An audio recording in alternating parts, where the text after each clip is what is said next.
विषय क्या है? देखिए, सबसे पहले तो आज इस पत्रकार परिषद के माध्यम से मैं दिल्ली में बम ब्लास्ट में मारे गए हमारे देश के नागरिकों को श्रद्धांजलि प्रकट करूंगा। साथ ही हमारे पत्रकार बंधुओं का बहुत बहुत शुक्रिया कि आप मेरे बुलाने पे आज इस पत्रकार परिषद में आए। आज 11 नवंबर 2025 है, फ्रीडम फाइटर मौलाना अबुल कलाम आज़ाद का जन्मदिन। इस जन्मदिन को देश शिक्षण दिवस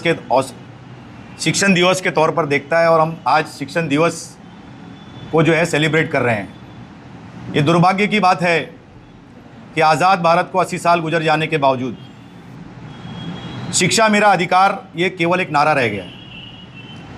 महाराष्ट्र के थाने ज़िले के जिस शहर हम भिवंडी में हम रहते हैं, यहाँ पर शिक्षा मेरे अधिकार मतलब एक मजाक की तरह हम देखते हैं।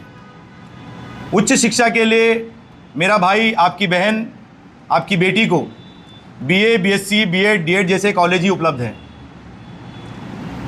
राज्य सरकार ने, केंद्र सरकार ने हमारे ज़िला थाना के अतराफ के सारे ज़िलों में, मुंबई में, पुणे में, रायगढ़ में, नासिक में, औरंगाबाद में, सभी जगह विश्वविद्यालय खोला ताकि वहाँ के विद्यार्थी सभी विषय पर, सभी फैकल्टीज़ में उच्च शिक्षा हासिल कर सकें।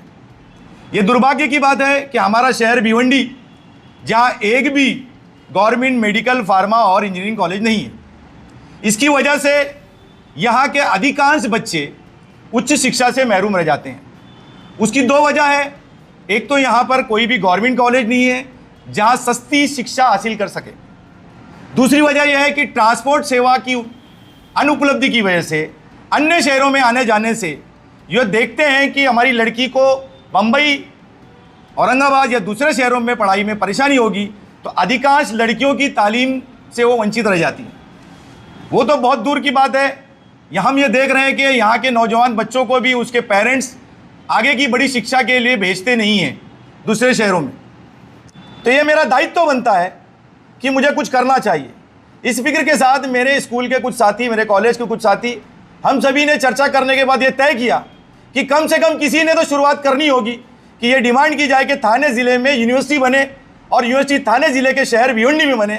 उसकी जगह यहाँ उपलब्ध है और बहुत सी जगह खाली है जहाँ यूनिवर्सिटी बनाई जा सकती है। इसलिए मैं, शादाब उस्मानी, आज मैं शब्द मतलब ये मैं से आज इसकी शुरुआत कर रहा हूँ और आज से इस अभियान के माध्यम से कि आने वाले 2 महीने में भिवंडी शहर में 11 नवंबर 2025 से 26 जनवरी 2026 तक हम एक अभियान चलाएंगे इस शहर में कि विश्वविद्यालय हमारे शहर में बनना चाहिए।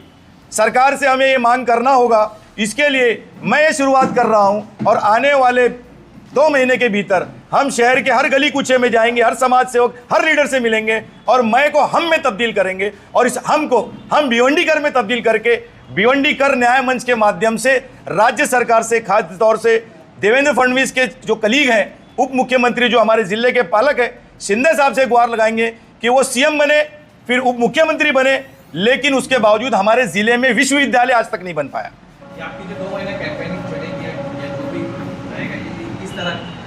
देखिए, मैंने आपको पहले कहा, ये शुरुआत मैं आज शुरू कर रहा हूँ और मैं अपनी पार्टी जिससे मैं बहुत मोहब्बत करता हूँ, उस पार्टी को भी साइड लाइन छोड़कर हर पार्टी के नेता से, हर सामाजिक कार्यकर्ता से फर्दन फर्दन मिलूंगा और ये बोलूँगा कि चलिए अब हम मिलके हमारे शहर को एक यूनिवर्सिटी दिलाने की कोशिश करें, क्योंकि हमारा दायित्व बनता है कि आज हमारे बच्चे तालीम से वंचित होते जा रहे हैं। उच्च शिक्षा के नाम पर हमारे पास कुछ नहीं है। जब देश पढ़ेगा तभी तो आगे बढ़ेगा। अभी आपने सोचा है कि आप आमदार किसी बड़े लीडर से महाराष्ट्र से बात की है? देखिए, भिवंडीकर न्याय मंच एक संगठन के माध्यम से हम ये काम शुरू कर रहे हैं। वजह यही है ताकि ये ना लगे कि शादाब उस्मानी एक पॉलिटिकल पार्टी का है और उस पॉलिटिकल पार्टी को फ़ायदा पहुंचाने के लिए वो काम कर रहा है। कुछ काम हमें इंसानियत के हिसाब से अपने सियासी फ़ायदे को साइड रखकर शहर के लिए अपनी सामाजिक सोच को आगे बढ़ाने के लिए करना चाहिए। इस फिक्र के साथ आज इस पत्रकार परिषद के माध्यम से मैं बोलना चाहूँगा कि भिवंडी शहर का हर वो सामाजिक कार्यकर्ता जो सोचता है कि भिवंडी शहर में विश्वविद्यालय बने, यूनिवर्सिटी बने, तो उसने साथ में मिलकर हम सभी को समन्वय रूप में काम करने की ज़रूरत है। रास्ता भी तो बनना चाहिए कि नहीं बनना चाहिए? देखिए, आप 3 संगठन के जो है, तीसरा संगठन आपका ये बन रहा है कि पॉलिटिकल पार्टी 4, तो मतलब आप रास्ते का विरोध कर रहे हो और सरकारी जमीन को आप चाह रहे हो तो उस पर यूनिवर्सिटी बने, उस इसको लेके आप क्लियर करो, क्लियर माइक करो, ये मंच पे करता आप होगी कोई और पीछे कौन? देखिए ऐसा है कि भिवंडी कर न्याय मंच जिसका संयोजक की हैसियत से मैंने आज ये मीटिंग कॉल किया है, और मैं शब्द बैनर में इसीलिए मैं लिखा हूँ क्योंकि आज मैं इसकी शुरुआत कर रहा हूँ। इसको हम बनाने के लिए आप पत्रकारों को पहली बार बुलाए हो, आप पत्रकारों का भी सहयोग चाहिए। ये शहर के हित के लिए कुछ चीज़ें ऐसी होती है जो वक्त पे बोलनी और करनी ज़रूरी है। अगर आज हम इस पर आवाज़ नहीं उठाएंगे तो आने वाले वक्त में तो ज़मीनें नहीं बचेंगी।